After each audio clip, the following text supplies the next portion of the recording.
I'd like to welcome you. I'm Marcia Stefanick. I'm the director of the Wisdom Center, so that's what Women and Sex Differences in Medicine comes out to look like. And this is actually a very exciting conference because we're doing this in partnership with the Neuroscience Institute.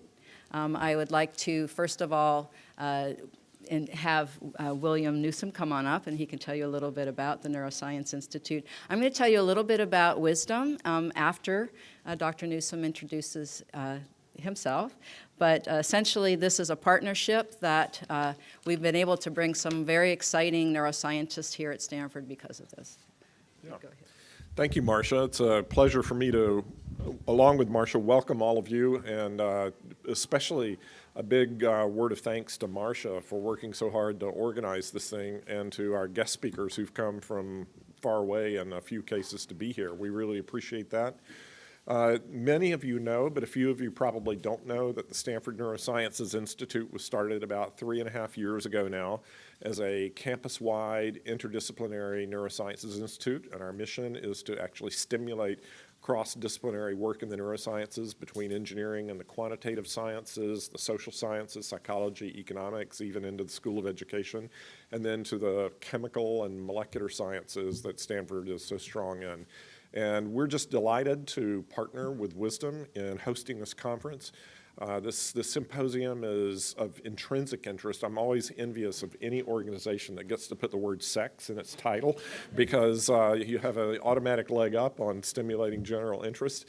But aside from the general interest that we all have, and what makes us different and what makes us the same across gender, this is, of course, a very practical field, as is exemplified by a couple of the talks that we'll hear this afternoon. This really makes a difference in medicine and makes a difference in treating people and in nourishing health across our entire population. So again, I'm just delighted that the Institute can co-host this, and grateful to be here, and I look forward to hearing a wonderful set of talks, and I'll turn this back over to Marcia. Thanks, Bill. So I want to tell you a little bit about Wisdom. First of all, you got to meet Danusha Zumowski outside, who is newly hired as the Assistant Director of Research and Education, and T.O. Pricing, who's also out there, Assistant Director for Operations. And just so you know, our Wisdom Center was put together after a 2-year strategic planning process by Dean Pizzo, the former dean. And we actually have an advisory board of 30 faculty who are from all these different departments. It's a very interdisciplinary group. And the strategic plan, you have to come up with these mission statements and vision statements. So our vision was really healthy women and men from conception through the life course, so that we could really study sex differences. And the mission is advancing human health across the lifespan through research and education in women's health, biology of sex differences, and gender medicine, which are all slightly different pieces.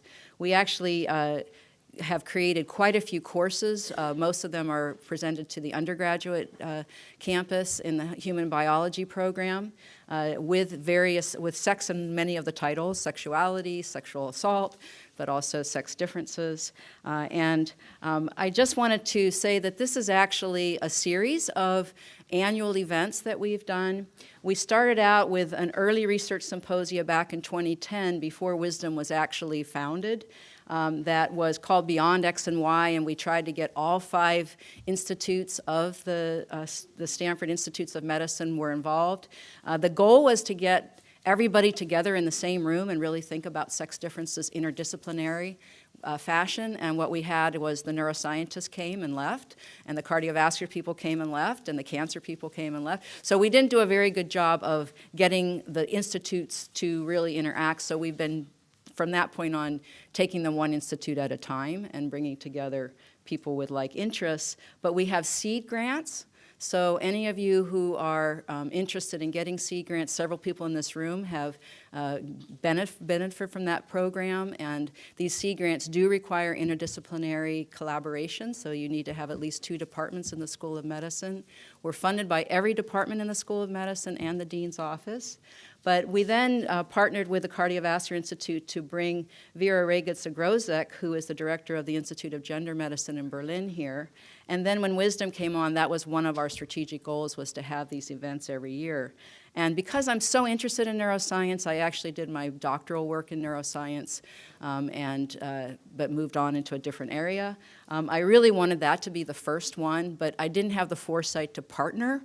And at that time, the Neuroscience Institute was undergoing some changes, and so that we didn't partner. But since that time, we have partnered with the directors of every institute to bring in immunology, cancer, cardiovascular disease, and today we're doing neurosciences. And all of the talks are videotaped, and they're available on our website. So a lot of graduate students have really benefited from that because they weren't here when the symposium happened, and then they have gone back and they've fallen in love with the people that we brought here. So we expect that you'll fall in love with the people we have here today.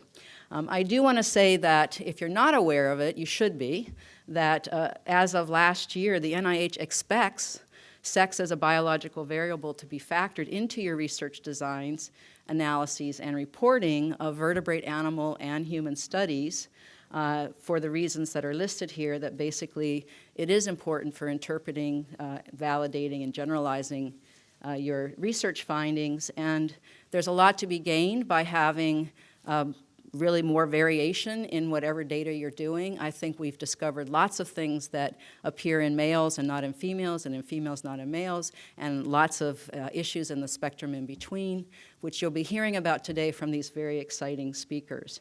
And I do want to acknowledge that today is International Women's Day. I'm glad that you're all here. Maybe you're not at work, and that's why you're here. I guess we were supposed to wear red, and I apologize that I didn't know that. But I think that this really fits the theme of International Women's Day, where we're really trying to understand the full spectrum of sex and gender. And so I'm going to actually move on with our program and start out with our keynote speaker.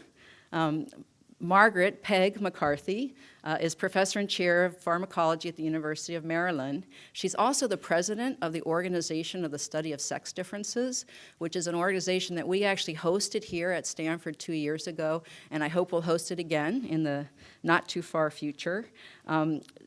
Peg, or Dr. McCarthy, got her bachelor's in biology from the University of Missouri, and then she did a master's in biology at the University of Missouri. She then did her PhD at Rutgers in behavioral neurosciences, and also did a postdoc there, but then went on to the NIH and did a fellowship, a national research fellowship in neurogenetics. And at that point, I guess she went to University of Maryland, and they trapped her there. So someday, hopefully, we can pull her away and get her to Stanford. But at any rate, you're going to be very excited. I'm just going to pass it over to Peg, because I think her presentation deserves every minute that we can give her.